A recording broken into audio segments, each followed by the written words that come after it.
Bon.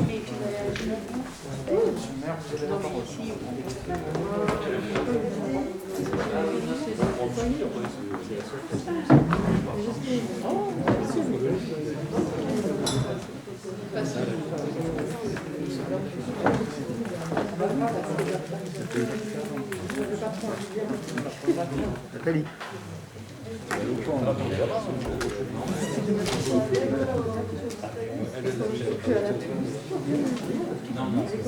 À l'école, c'était pareil. C'est toujours à côté du radiateur.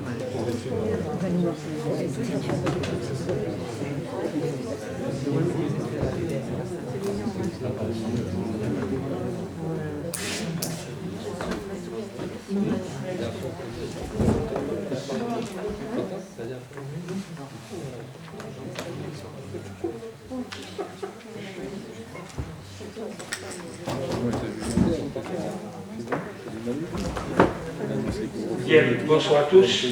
Je vais procéder à l'appel des élus.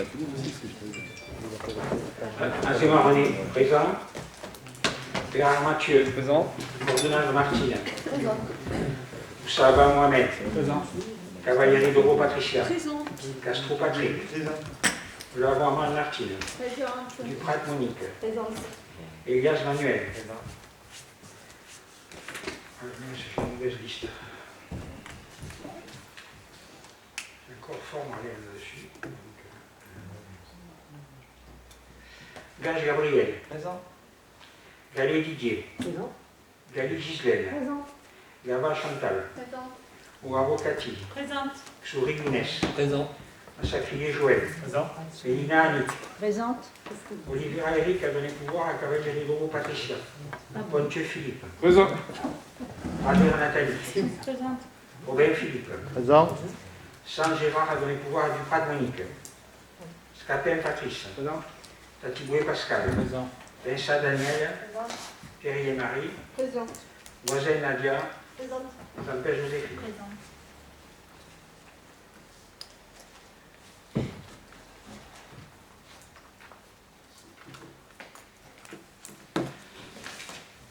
Alors, dans un premier temps, donc, élection du secrétaire de salle, donc je propose Cathy Waro,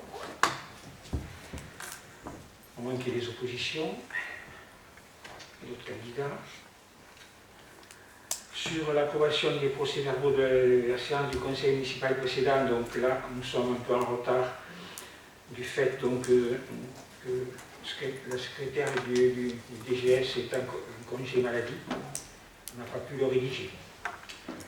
Les décisions prises, donc il n'y en a pas. Donc on passe directement aux délibérations. D'abord sur la délibération donc, pour l'amélioration énergétique, isolation et rénovation intérieure de la mairie et réhabilitation de l'ancienne gendarmerie. C'est une demande de subvention que l'AREC nous a aidé à rédiger. Pascal, si tu veux préciser les choses. Oui, merci.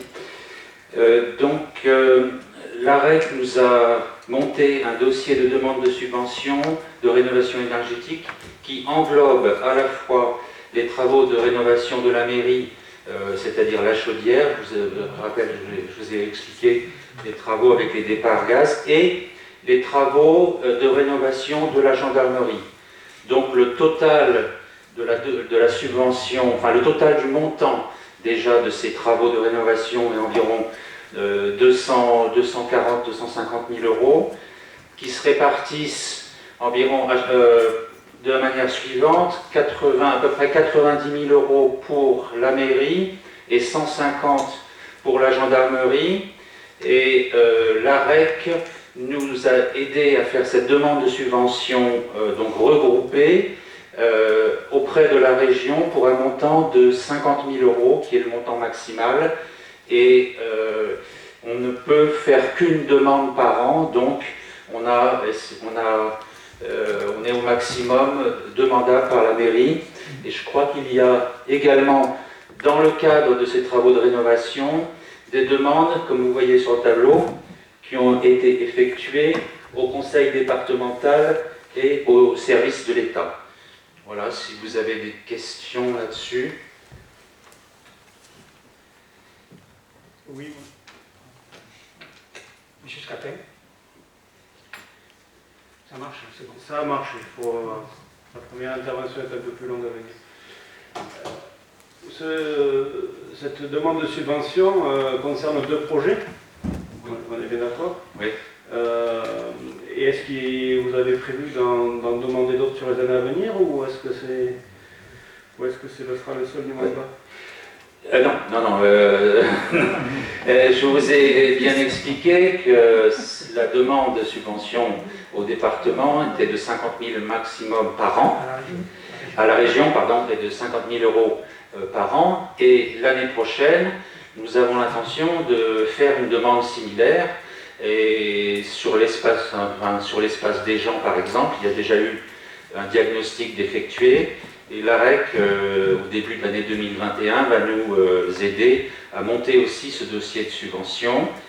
Et à ce titre, je voudrais signaler que nous avons jeudi prochain, jeudi 22, de 9h30 à midi, une présentation, une réunion de lancement de gestion énergétique du patrimoine bâti. Donc j'aimerais bien inviter la commission environnement à ce sujet. C'est donc jeudi prochain, 22 octobre, de 9h30 à midi. Donc une présentation du partenariat AREC-Mairie sur la gestion énergétique du patrimoine bâti à cette occasion-là, qui sera la première étape pour une programmation pluriannuelle de rénovation de l'ensemble des bâtiments publics.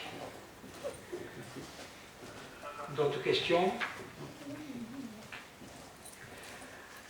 Donc s'il n'y a pas de questions, je vais le mettre aux voix. Donc, qui est pour ces demandes de subvention? Unanimité, merci. Pascal, tu vas beaucoup parler, je crois. Alors, la libération suivante, c'est l'appel à projet pour le schéma directeur immobilier énergie lancé par l'ADEME, la Banque des Territoires, en partenariat avec la région Occitanie. Pascal, c'est encore à toi. Merci. Je ne sais pas si je l'ai mentionné déjà, mais nous répondons avec la CCBA à un appel à projet ADEME Région Occitanie Banque des Territoires qui s'appelle Schéma directeur immobilier énergie. La CCBA pilote cet appel à projet, mais doit être associée à des collectivités. Donc Auterive, Vénerc et Cojac se sont associés. Et à cet égard, chaque commune doit prendre une délibération dans ce sens. Donc c'est l'objet de la délibération de ce soir. L'appel à projet le dossier d'appel à projet est à remettre pour la fin octobre. Et nous avons bien entendu eu des réunions avec la CCBA et les collectivités concernées et monté le dossier qui est déjà pratiquement finalisé. Ça concerne donc tout le patrimoine. Ça concerne tout le patrimoine. Alors pour vous dire 2 mots sur ce schéma, si on est lauréat, schéma directeur immobilier énergie, ça implique des investissements assez importants de la part des élus et des services qui seront accompagnés sur l'élaboration d'un schéma directeur de l'ensemble des bâtiments communaux. Donc il y aura des ateliers, c'était assez lourd en investissement humain, et l'accompagnement est gratuit, c'est le but d'être lauréat de cet appel à projet. Voilà. Y a-t-il des questions? Non? Oui, s'il vous plaît. Il est précisé dans la note qu'il y a une organisation interne qui est mise en place. Vous pouvez la détailler. Je comprends que M. Tatibé, vous êtes élu référent, et après, comment ça se décline dans l'organisation des services? Alors, il y a un organigramme, il y a une équipe projet qui s'est montée avec les services techniques, les services financiers, un binôme d'élus aussi référents et le directeur des services. Ouais. D'autres questions? S'il n'y a pas de questions, je le mets au voix, donc. Qui est pour? Merci. on revient maintenant sur les chats. Alors c'était les chats libres avant. Non, oui, chat libre du Mirail. Et là maintenant c'est les chats de l'espoir. Voilà. Vas-y Pascal. Oui. Alors, donc ici, le sujet est plutôt le bien-être animal, soucieux du bien-être animal et des chats sur notre collectivité. Nous avons passé une convention avec les chats libres du Mirail, qui arrivait à échéance l'année dernière, au mois de février-mars. Et donc nous avons cherché d'autres bénévoles, d'autres associations pour cette campagne de stérilisation. Et nous avons trouvé, c'est une même personne mais qui officie sous une autre association, c'est les Chats de l'Espoir 31, donc il y a 2 bénévoles concernés. Il y a une clinique partenaire, c'est celle d'Autorive, et il y a pratiquement, la convention est la même que par le passé, sauf le nom de l'association évidemment, la seule clinique partenaire, et c'est la police municipale qui est en charge de la coordination du projet par l'émission de bons, etc., pour suivre un petit peu les opérations. Sachant qu'on a un souci quand même assez important sur le territoire, des signalements importants, des populations, près de l'école Michelet, près de l'EHPAD, Marius Prudhomme, etc. Donc il y a quand même matière à faire là-dessus. Pas de questions? Monsieur Gallet. Juste une petite question par le biais de ces conventions. La collectivité devient donc propriétaire des chats, donc ils sont pucés, je suppose, quand ils sont stérilisés. Ils sont marqués. Oui, ils sont marqués, marqués de lettre A, je crois. Alors je ne sais pas si le marquage désigne comme notre propriétaire ou pas. Là, j'avoue que juridiquement, je ne sais pas. Non, il n'y a que le passage. Ils sont relâchés après. Oui, l'idée c'est de relâcher les chats au même endroit. Au même endroit avec un référent qui s'occupe des chats, quelqu'un qui s'en occupe. Vous avez des référents qui s'occupent des groupes? On n'a pas mis en place des référents de quartier sur les chats. On va peut-être faire un appel à bénévoles. Je ne sais pas, mais ce n'est pas prévu pour l'instant. Vous devriez le prévoir. Si vous voulez, c'est la police municipale et le point de contact et de gestion de cette population. C'est un peu la police municipale qui cherche. C'est important, j'ai ce type de convention, pas de souci, mais ce qui est essentiel, c'est après le suivi des chats et la nourriture des chats. C'est pas simplement de les pucer, de devenir propriétaire. Alors, je crois qu'on a interdiction de nourrir les chats, déjà, il y a un règlement départemental qui le précise, donc on n'est pas propriétaire des chats. Je ne pense pas que je retrouve des chats. D'autres remarques? Non? Alors je mets au voix donc qui est pour cette délibération. Unanimité, merci. Délibération suivante, donc portant modification du règlement intérieur du Facebook de la mairie. Gabriel.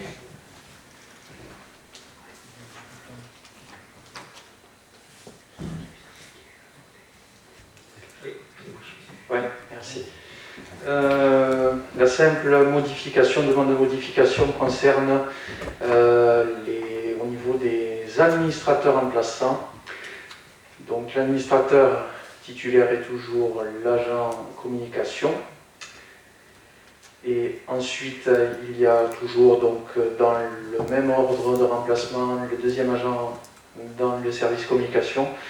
Suivent ensuite monsieur le DGS et moi-même voilà, pour terminer, en dernier ressort.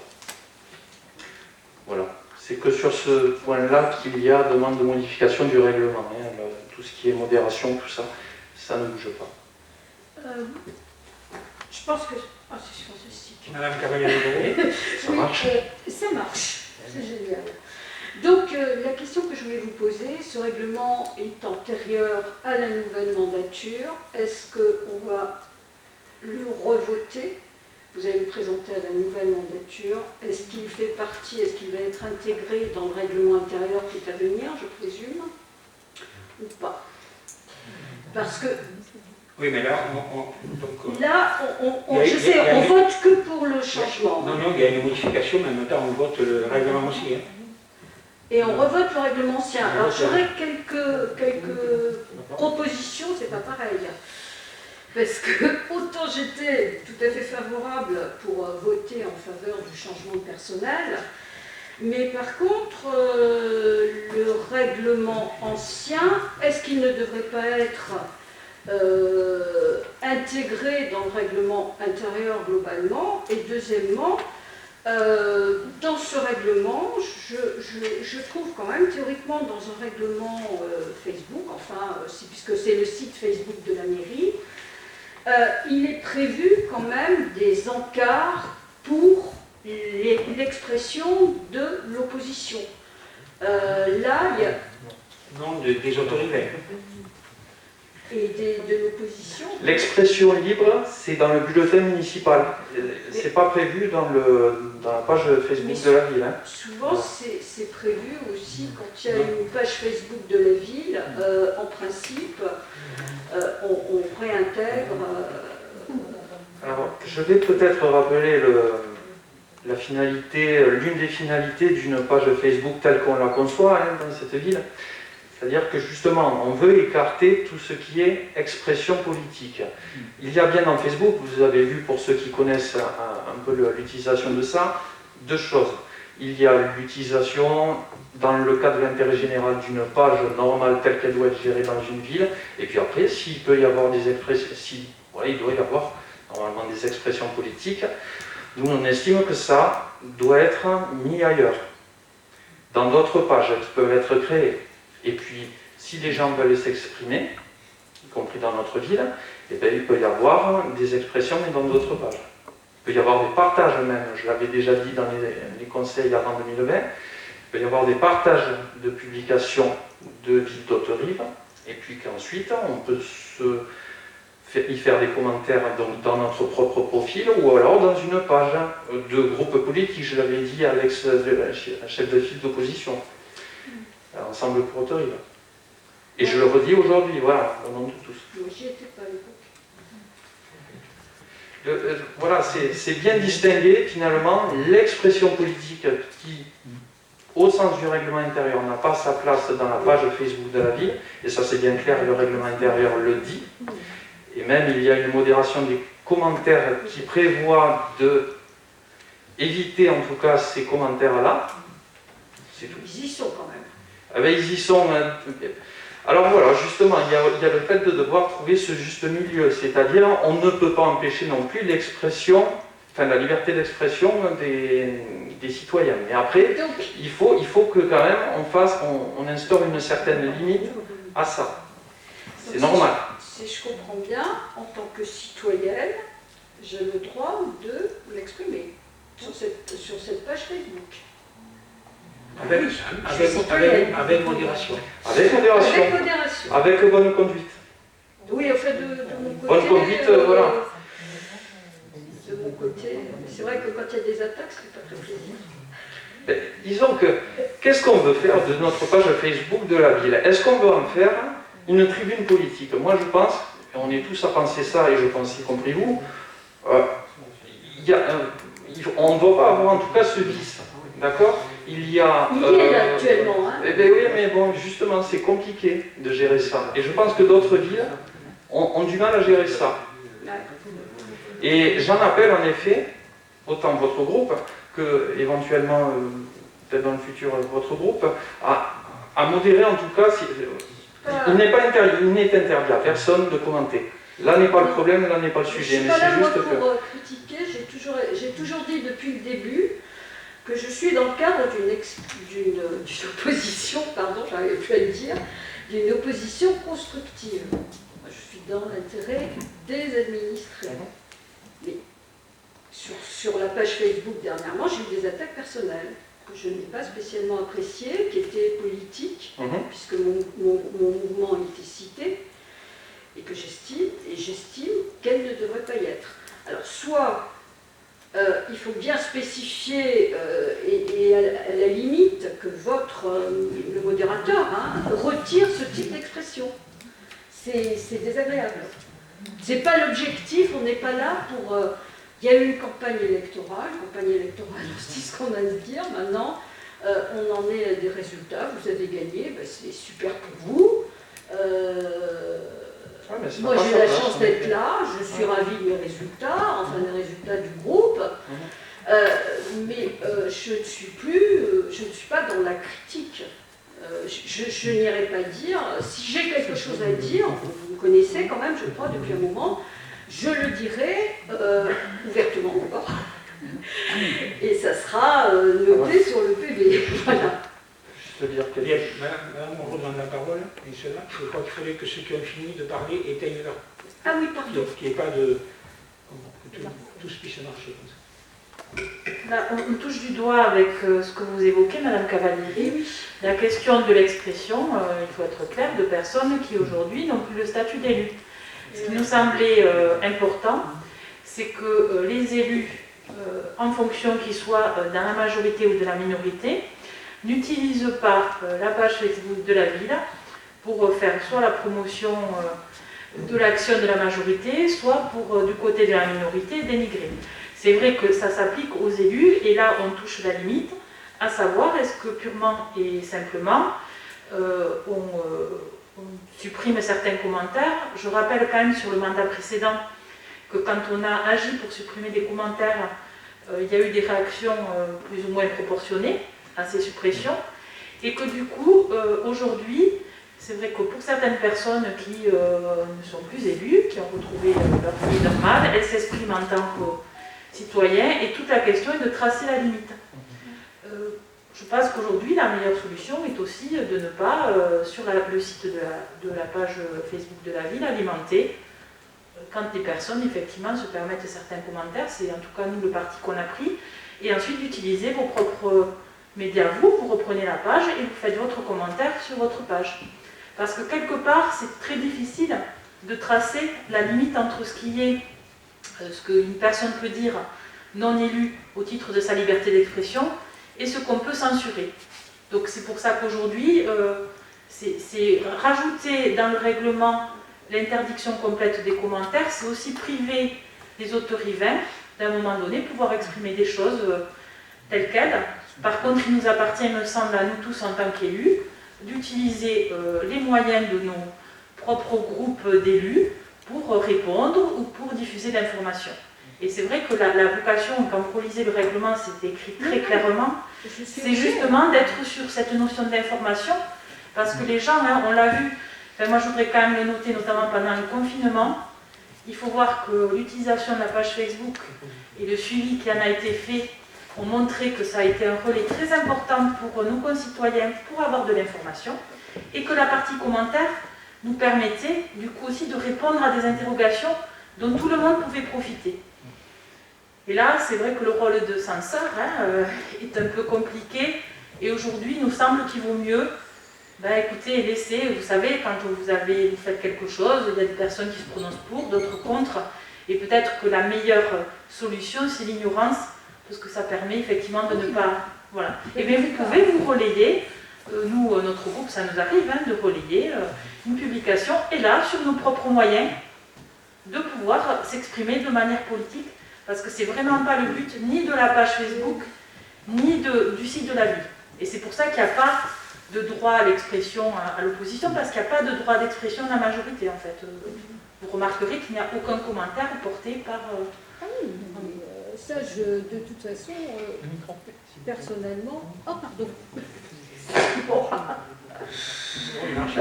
Ça marche, oui. Donc, personnellement, ce genre de commentaire serait rayé, ça ne me gênerait pas. Censuré, ça ne me gênerait pas. Je vous dis, je suis pour la liberté d'expression, mais comme je l'ai dit, ça ne doit pas devenir...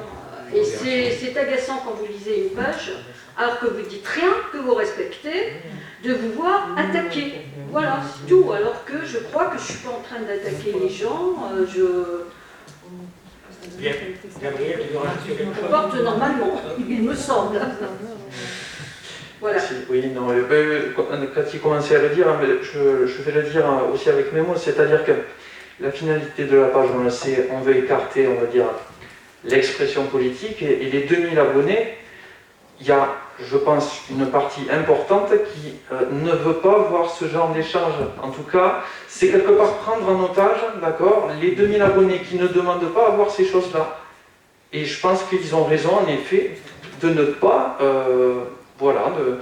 d'être intéressés par d'autres choses qui sont bien plus essentielles, qui vont toujours dans le même but, l'intérêt général de la ville, de la communauté de communes aussi. Merci Gabriel. Bon, qui est-ce qui souhaite exprimer encore? C'est bon? Monsieur Scapin? Oui. Je suis ravi d'avoir eu le règlement en annexe de la délibération, mais nous nous positionnerons sur l'objet de la délibération, à savoir la modification des administrateurs remplaçants.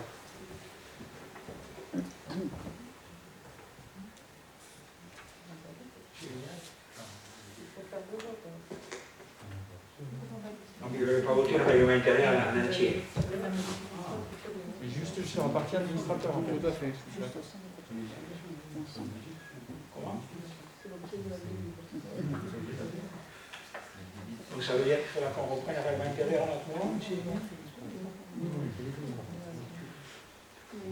Bon, mais tout le monde a eu ce règlement intérieur, il était déjà, vous pouviez vous le procurer bien avant, puisque vous êtes quand même élu depuis un bon moment maintenant. Donc je dois dire que je propose donc de voter non seulement la modification, mais aussi le règlement intérieur à l'entier. Qui est pour? Qui est contre? Qui s'abstient? 2 abstentions. Point suivant, renégociation de 2 emprunts. Alors, la commune d'Autorigues, avec l'accompagnement de la société Como Finance, a procédé à une analyse de la dette. 2 des emprunts analysés montrent un intérêt dans leur refinancement. Aussi, il est décidé de procéder au remboursement anticipé de ces prêts au Crédit Agricole et au refinancement de ces prêts par la Banque Postale dans les conditions financières ci-dessous. Donc, vous voyez que si on ajoute les 2 emprunts, donc, le capital restant dû s'élève à 1 463 537,73 €. Et ensuite, donc, on a des indemnités de remboursement anticipé pour le premier de 168 632,65, pour le deuxième de 150 326 €. Ce qui fait un total d'indemnités de remboursement d'emprunt de 318 958,65. Donc on vous propose, donc, en section de fonctionnement, mettre sur le compte 682 l'indemnité de réaménagement de l'emprunt de 378 958,65 €. Et en section d'investissement, donc, sur le compte 166, refinancement de la dette, donc le montant du capital dû, et compte 1641, l'emprunt supplémentaire à nouveau, donc, qui est fait pour rembourser cette indemnité. Ce prêt, en fait, il nous est proposé par la Banque Postale un taux fixe de 0,54%. On avait déjà eu, on avait préparé ça il y a un mois, et donc la Banque Postale nous avait fait un refinancement à 0,68%. Un mois plus tard, il nous propose seulement 0,54%. Alors, je ne sais pas, peut-être qu'on aurait dû attendre un mois de plus, mais bon. En fait,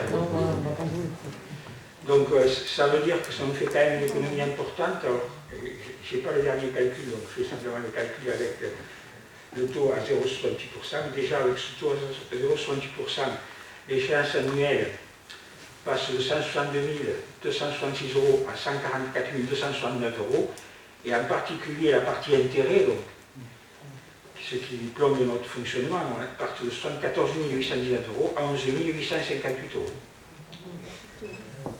Donc il y a un gain de plus de 60 000 € à l'intérêt, qui fait finalement un gain final de 18 000 € environ par an, ce qui fait plus de 100 000 € d'économie sur les 13 ans. Des questions? Oui. Monsieur Scapin?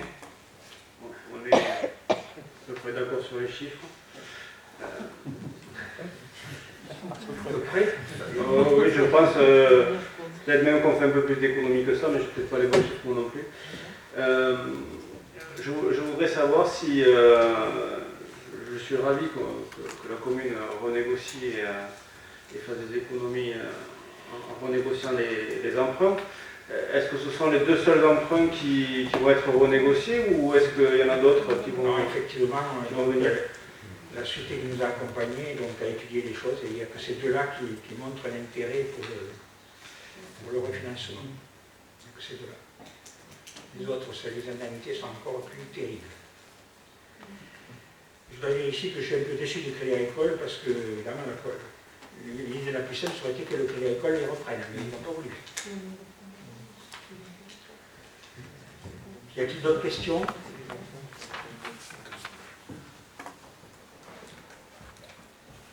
Non. Alors, donc, on va voter sur cette renégociation des emprunts. On votera ensuite la décision modificative. Alors, pour la renégociation des deux emprunts, qui est pour? Merci. Alors, la décision modificative donc, qui s'ensuit, je vous l'ai dit tout à l'heure, donc, il y a en fait une augmentation donc, de 318 958 € donc, en dépenses de fonctionnement et de 1 463 537 € en dépenses d'investissement. En recette, donc, le refinancement de la dette et l'emprunt. Et en diminution de crédit, donc, le virement à la section d'investissement est diminué de 318 958 € et donc, en recette d'investissement, donc, même chose.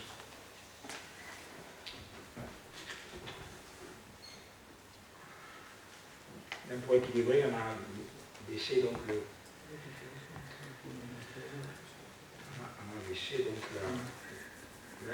le virement. Des questions là-dessus? Non? Alors on passe aux voix donc. Cette décision modificative donc, qui est pour. Merci.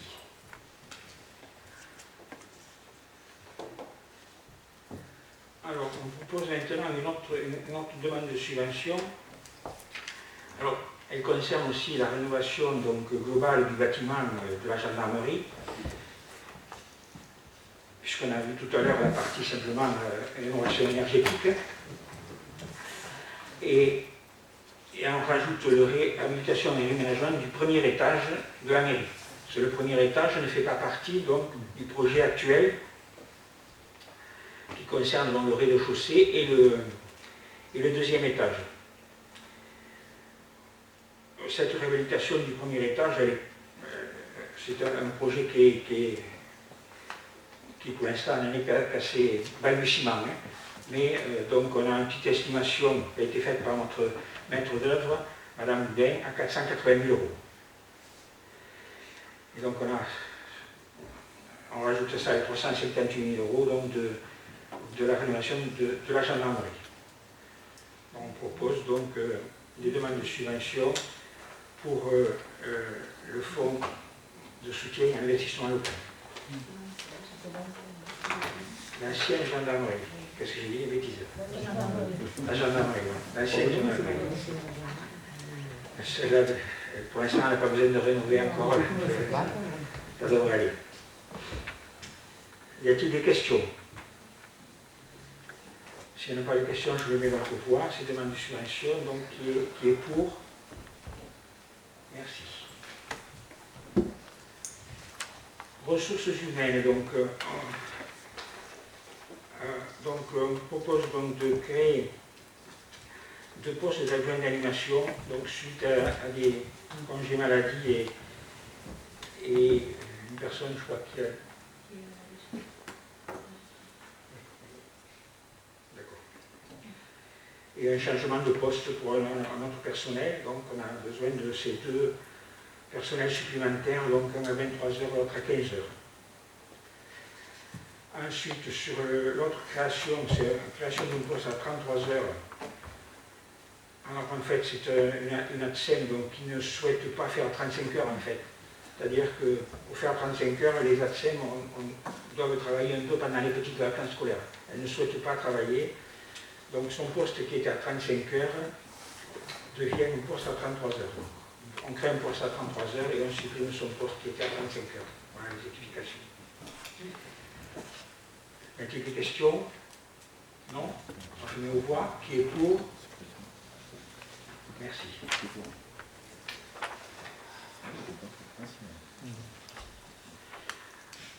Délibération actant le principe de dénomination et de numérotation des voies communales.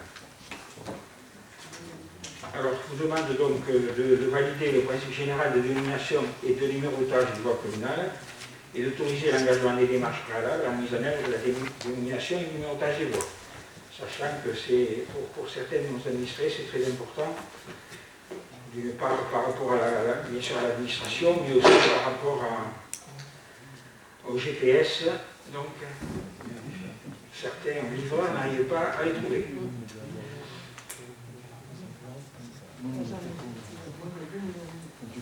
Y a-t-il des questions?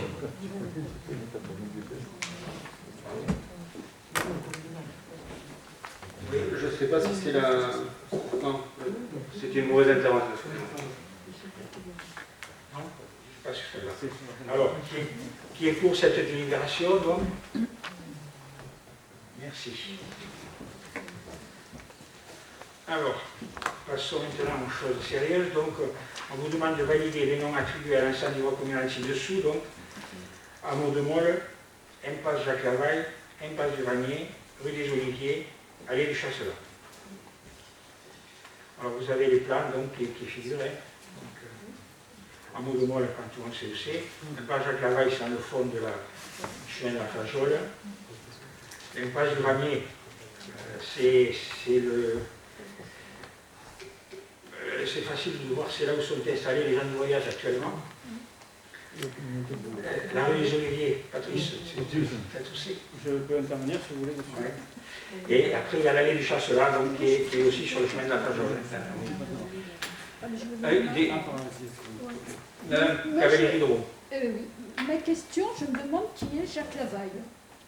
Oui, ben, je me suis posé la question. Oui, c'est un monsieur qui est combattant. C'est une personne, franchement, c'était à la demande des habitants de cette impasse. Donc on a choisi que ce nom a été choisi. Alors je ne peux pas vous dire ce qui est ce monsieur. On aurait pu mettre un ancien combattant ou quelqu'un qui était... je sais pas, on aurait pu, mais bon, ça c'est... Mais c'est mon... Je me demandais simplement qui c'était. Ceux qui ont fait le lotissement, donc qui ont proposé ça. Ouais. Bon, pourtant ils ont récupéré des deux côtés, donc plus en plus le nom. Les oliviers, cela, ça va. Monsieur Sapin. Oui. Deux observations, une sur la rue des Oliviers, donc. Il faudra bien faire attention de nommer la bonne voie, puisque sur la vue Google Earth qui est au-dessus, c'est pas la rue des Oliviers, mais c'est la rue des Palmiers, donc elle est mal nommée. Ça c'est la première chose, donc attention.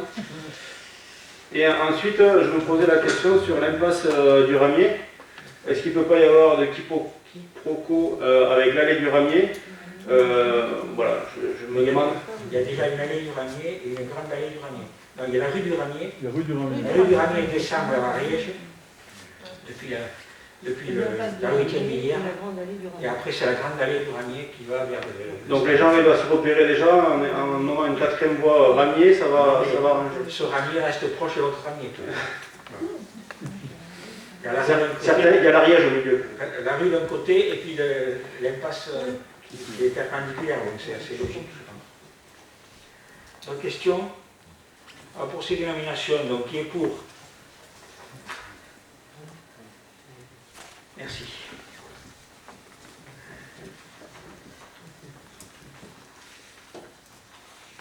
Voilà, c'est quelque chose. Alors, on propose donc l'inscription pour un manuel d'urbanisation. Il y a le programmé 2021. En fait, donc, le conseil départemental accepte de nous financer là-dessus un programme par an Donc pour 2019 et 2020, nous avions deux parties de la route de Miremont, qu'on fait actuellement. On propose pour 2021 de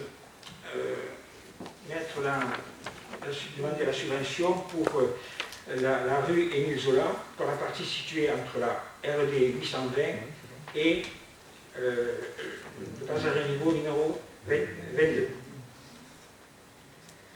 C'est-à-dire un trottoir, enfin, pas un trottoir, une voie piéton-cycle qui longerait le stade Marcel Soulan, qui irait jusqu'à la voie ferrée. Et d'ailleurs, on proposera, notre idée ensuite, c'est de poursuivre ce piétonnier vers la cité Mandement aussi. Mais comme là, nous sommes sur une voie départementale, donc cette subvention est demandée donc, pour la partie concernant la voirie départementale. Y a-t-il des questions? Oui, monsieur Gallet. Juste, quel est le taux d'aide du conseil départemental? Oui, je pense. Et également sur le taux. Au-delà de 20%, en général. Et également pour les trottoirs aussi, donc il y aura des trottoirs réalisés, non? Oui, bien, c'est piéton-cycle sur un trottoir. Et le taux, il y a plafonnement? À mon avis, ce sera autour de 20%. C'est pas énorme, c'est pas énorme. Plus que ça, non, c'est 20%. D'autres questions? Alors je mets au voix qui est pour. Merci.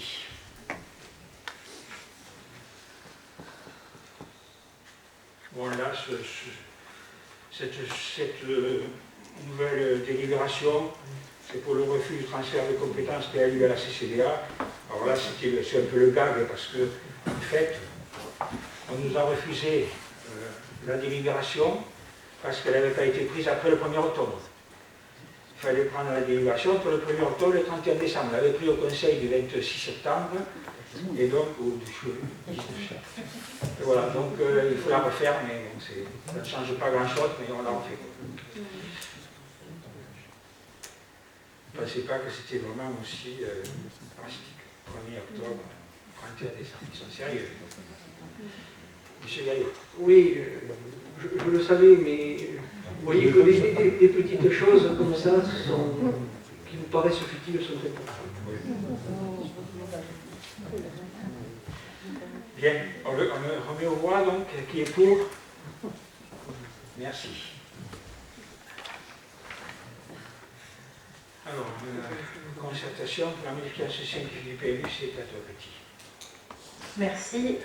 Déjà, je vais proposer une modification, si vous le permettez, du titre. Donc, c'est une note présentant le bilan de la concertation de la 3e modification simplifiée du PLU, afin qu'il soit plus complet. Donc, cette délibération est la suivante. On va donc parler de cette 3e modification du PLU, modification simplifiée, qui avait pour objet notamment de corriger un certain nombre de problématiques qui avaient été mises en évidence dans le cadre de la modification du PLU, et notamment des erreurs du bureau d'études qui avait effectivement oublié des parties du règlement qui pourtant n'avaient pas été modifiées. Ensuite, elle avait aussi pour objet d'apporter quelques précisions mineures et de pouvoir modifier le règlement de la zone UE. Donc, dans le cadre de cette modification simplifiée, il y a donc eu conformément à la procédure pour la modification simplifiée, une mise à disposition du public et une consultation pour avis des personnes publiques associées. Sur les personnes publiques associées, donc on a eu un avis favorable de la Chambre d'agriculture, du SCOT du PSU toulousain, un avis autour de la mairie d'Oragne sans observation, et donc un avis avec plusieurs points, certains favorables et un défavorable des services de l'État, du préfet. Donc sur le point défavorable, cela concernait la zone UE, donc la modification du règlement de cette zone, sur lequel il était proposé pour pouvoir réaliser la réhabilitation des anciens logements de la gendarmerie, de faire une modification du règlement pour pouvoir changer de destination et non plus avoir des logements de fonction, mais tout simplement des logements sociaux. Donc les services de l'État avaient mentionné, dans le cadre de la consultation, qu'ils trouvaient préférable de faire d'une manière différente cette modification, et donc ça sera repris dans une prochaine modification simplifiée du PLU qui traitera de cet objet en lui-même et qui permettra de suivre effectivement les recommandations de l'État. Sur le bilan de la concertation, donc il n'y a pas eu beaucoup de remarques au niveau de registre, il y en a eu une seule, puisqu'effectivement on s'est rendu compte et on l'a porté au registre qu'il y avait aussi dans les dispositions générales qui normalement ne devaient pas être modifiées, le bureau d'études avait là aussi oublié une partie d'articles. Donc nous avions porté une remarque dans le registre afin que cette erreur puisse être là aussi rectifiée. Donc voilà pour ce qui concerne le bilan de cette concertation. Donc il propose de retirer l'objet du point 3 et de réintégrer donc le deuxième alinéa de l'article 6 tel qu'il a été proposé. Est-ce qu'il y a des questions? Qui est pour? Merci. Alors maintenant, on délibère donc effectivement pour à la fois approuver le bilan de la concertation et pouvoir valider cette délibération, cette modification simplifiée du PLU. Donc au regard de tous les éléments que je viens de présenter, donc il est proposé au conseil municipal, donc sur le point numéro 1, d'entériner la correction des erreurs matérielles qui avaient été constatées, et d'approuver le point numéro 2, sur le point numéro 3, de le retirer de l'objet de la modification et d'intégrer donc, comme je l'ai précisé précédemment, la modification de l'article 6. Et donc il est demandé au Conseil d'approuver le bilan de la concertation tel qu'il a été présenté précédemment et d'approuver cette modification simplifiée du PLU telle qu'annexée à la présente. Des questions? Donc je mets au vote. Qui est contre? Qui s'abstient? À l'unanimité. Merci. Ah oui, il fallait mettre un peu de... Bien, c'est le dernier point qui était à l'ordre du jour. On en passe donc aux questions diverses du groupe opposition ou minorité. Ah ben moi je suis opposition. C'est moi? Non. Ils ont écrit opposition alors que jusqu'à maintenant on les appelle minorité. Ah bon, ça m'était alors, on va pas... Moi je trouve que je suis opposition. Allez-y, première question. Opposition minoritaire. Première question, je l'ai dit, lise ou vous le lisez? Attendez, je vais le retrouver.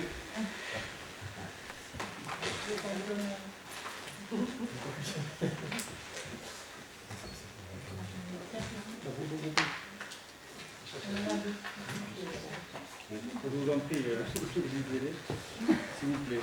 Alors, donc la première question c'était, pouvez-vous nous informer quant à la mise en service de la navette PMR? Alors sur la navette PMR, donc, nous avons signé une convention de la société Infocom pour une navette qui serait financée par la publicité. Vu la situation actuelle des entreprises, ça prend du retard. De plus, il faut savoir que la CCDA va vraisemblablement prendre la compétence mobilité, ce qui va certainement changer la situation, puisque ce sera peut-être à la CCDA de s'occuper de ça. Après, sur la deuxième question, c'était... Je peux vous la lire si vous voulez. Ah, ça y est. Et sachez que le mot d'opposition est arrivé entre mon envoi et votre réception. Ah. Voilà. Qui a transformé la chose? Je ne sais pas. Aïe, aïe, aïe. Donc la deuxième question est la suivante. Vous nous avez annoncé lors du dernier conseil municipal que la piscine communautaire serait située à Haute-Rive. Pouvez-vous nous dire sur quel terrain, avec quel financement et que deviendra la piscine municipale? Là-dessus, je dois dire, je ne peux pas vous en dire plus que là. Nous avons une réunion vendredi avec le président de la CCDA. Alors, pour ce qui est du financement, c'est la communauté de communes qui finance. Pour ce qui est justement de l'avenir de la piscine d'Haute-Rive, ça sera discuté aussi en fonction du projet qui va nous être présenté et qui sera accepté par la communauté de communes. Question numéro 3. Donc vous avez fait paraître une offre d'emploi pour un chef de pôle éducation. Est-ce que vous avez fait appel au personnel en place? Et est-ce qu'il n'y avait pas des personnes volontaires parmi les agents qui avaient été nommés rédacteurs? C'est pas posé comme ça. Oui, excusez-moi. Alors, il y a eu des volontaires parmi le personnel municipal, effectivement. D'ailleurs, pas parmi ceux qui étaient nommés rédacteurs, d'ailleurs. Et on avait aussi des candidats de l'extérieur, mais je dois dire que là-dessus, le choix n'est pas encore fait. Donc, on est là, pour l'instant, on cherche.